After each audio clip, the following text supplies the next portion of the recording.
labor force participation is declining in India.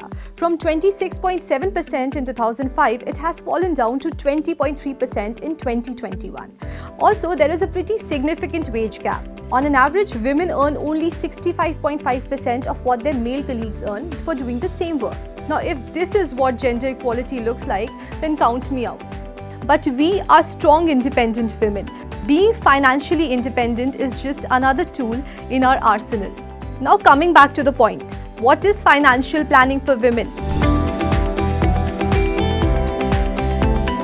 Financial planning very broadly refers to any activity related to planning your future finances. Now, these plans can be meant for your sustenance after retirement, or they may also increase a saving plan that leads to down payment of your house. Let me explain this with an example.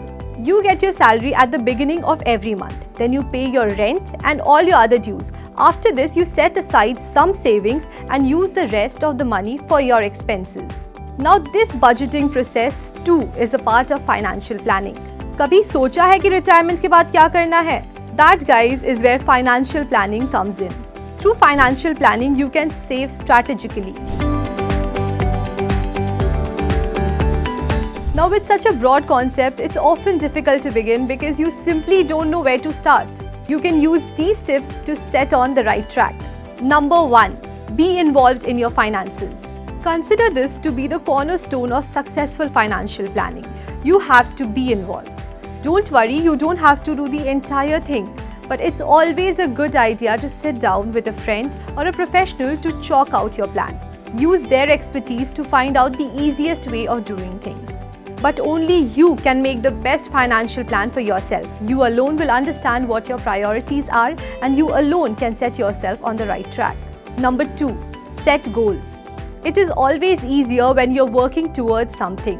Set goals for yourself based on what kind of life you want, and set realistic targets for yourself. For example, if you want to marry when you're 30 or start a family when you're 35, plan your finances accordingly. Calculate an approximate amount you'll require when you start your family and start saving for that amount from now. Number 3. Be stringent to develop a saving habit. It is easy to save randomly, but to develop a habit where you save a fixed amount every month, it takes discipline, my friend. There must be times when you're forced to choose between instant gratification and your saving habit. Number 4. Avoid using too much credit. Credit is a very powerful tool indeed, but it can be very risky. A healthy amount of credit usage is always recommended to create a solid credit history. But don't use too much of credit. You don't want to end up with huge loans to repay because you took some bad decisions, right? Number 5. Keep adjusting your plans based on your life changes. Your financial plan is never set in stone. If you feel like your chosen path is not working and needs some adjustments, just edit it to synchronize with your life.